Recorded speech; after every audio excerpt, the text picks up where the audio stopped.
Ang santos nga ebanghelyo, yun nga adlaw Biyernes, sa ikaduha nga semana, han panahon han pagkabanhaw. Kinuha dida ni ebanghelyo nga sinurat ni San Juan, karuhaan kag-usa nga kapitulo, bersikulo 7, tubtubhan na 10 kag 4. Katapos ini nagpakita liwat ni Jesus ngadto han iya mga tinunan, didto halanaw han Tiberias. Sugad hini an iya pagpakita, urusa hira Simon Pedro, si Tomas ang tinatawag nga karuha, si Nathaniel ang taga Cana Galilea, ang mga anak ni Zebedeo, nga duha pa nga mga tinunan ni Jesus. Nagsiring ni Simon Pedro haira, mangingisda ako, maupod kami. Nagsiring hira, sanglit kinadto hira ngan kin malawod hira kundi waray hira makadakop didto hadbugos nga gabi. Nasti sirang naan adlaw tinindog Jesus sa baybayon kundi waray makakilala ang mga tinunan nga Jesus ngay adto. Nagsiring hiya haira, nakadakop ba kamo? Waray binaton hira. Nagsiring hiya haira, huluga an iyo pukot, aiyo mga sakayan, ngan makakadakop kamo, sanglit ginhulog nira ang pukot, ngan waray hira makakaakos hin pag-alsa tungod han kadamo han isda. Nagsiring kan Pedro ang tinunan nga hinigugma ni Jesus, amo hiya ang Ginoo. Han pakabati ni Simon Pedro nga amo hiya ang Ginoo, igin bagkos niya an iya bado, kay halos lubas man hiya. Ngan linukso ngadto han tubig, dinmuong habaybayon ang iba nga mga tinunan, ngan nagbubutong han pukot nga punuhin isda, kay diri man hirahirayo han tabi, kay may kaumnan ka dupala. Paghawas nira, hingkitan nira in mga baga, na may ginsusugba nga isda, ngan mga tinapay, na nagsiring haira Jesus pagdara nga di han mga isda nga iyo gindakop.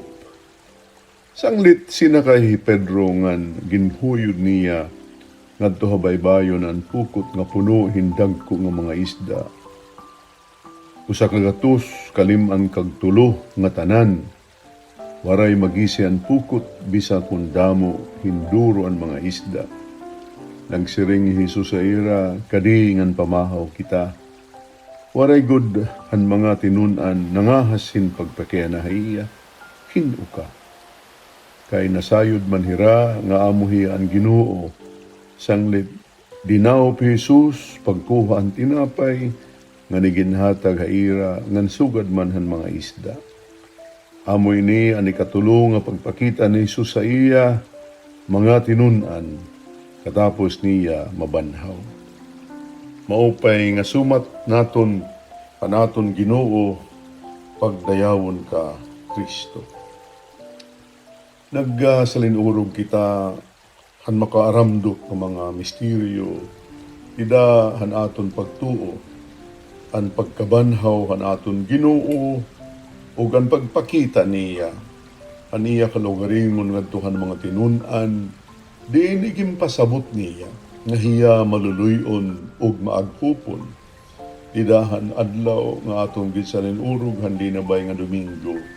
Ang Domingo, ang waray pagkatapos nga gugma og pagpasaylo han Ginoo, na tinatawag in English Divine Mercy Sunday. Mga kabugtuan ko kang Kristo, didahin nga aton gimbasa ng ebanghelyo na nga adlaw, aton mababati og nabati naton nga nagpakita na liwat ni Jesus didto mismohan lugar nga ang mga tinunan binalik ngadtuhan ira daan nga kinabuhi. Ay nunumdum kamo nga kadam-an han aton mga apostoles, gintawag ni Jesus didto han lanaw ha Galilea, kay hira mga mangirisda. Pinaagihan pagtawag ni Jesus sa ira, hira naging mga apostoles, o hira mga sinugo ni Jesus, kataliwanan ira pagsabot nga hiya ang tumatuod nga magtaraluwas og manunubusan na tanan. Pinagyan niya pagsakit, kamatay, ug pagkabanhaw tikanghan mga minatay. Yuna nga adlaw aton gin dudumdum. Ani katulong nga pagpakita ni Jesus ang iya mga inunan. Pinagyan iya pagpasabot nga diri gud hiya mabaya ha aton. Pinagihan iya pagpasabot, wala hiya bumaya niya siyahan nga mga tinuod. Diin, pagpakita niya ang kamatuuran, nga hira iya gud pinili. Binalik hira ngadtuhan ira daan nga mga buruhaton, nga mga mangirisda, ug hira waray makakadakop, hin mga isda habugos nga gabi. Ngan waray hira paghunahuna nga may dangay ang milagro nga bubuhaton hairahan Diyos kun hira sumugot haiya. Pag-abutan panahon nga tiuli na hirahan na sidlang na an adlaw iya nagpakita haira ngan nagsumat hira haiya nga waray hira makadakopin isda. Ngan ginsumatan hira ni Jesus ihulugan niyo mga pupot.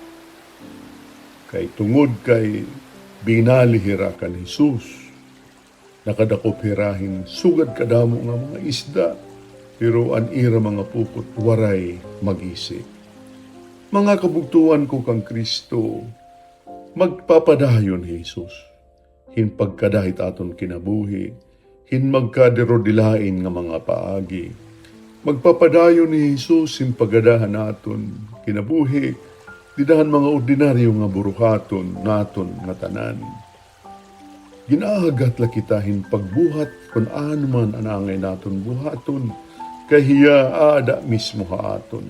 Mga kasing-kasing ug adaan aton ligid nga diri naton kinikita. Usa nga butangan aton angay bation ug angay naton hinumduman, pinaagi hangkan ni Jesus pagpakita yana. Amulaan pamati haiya, pagbali haiya. Kay kung bumali kita haiya, an iya mga sugo, aton matatagamtaman, ang grasya nga aton pinamumulat. Pasalamat ita ang Ginoo, dilahini nga iya, maupay nga gimbuhat, base ang iya mga tununan, diri hingalimot, nga hiya ang ira manunubos, sugad man kita diri mahingalimot nga ang Diyos pinaagi ka ni Jesus ada mismo kan aton tagsa-tagsa nga kinabuhi. Maupay nga adlaw haiyo nga tanan.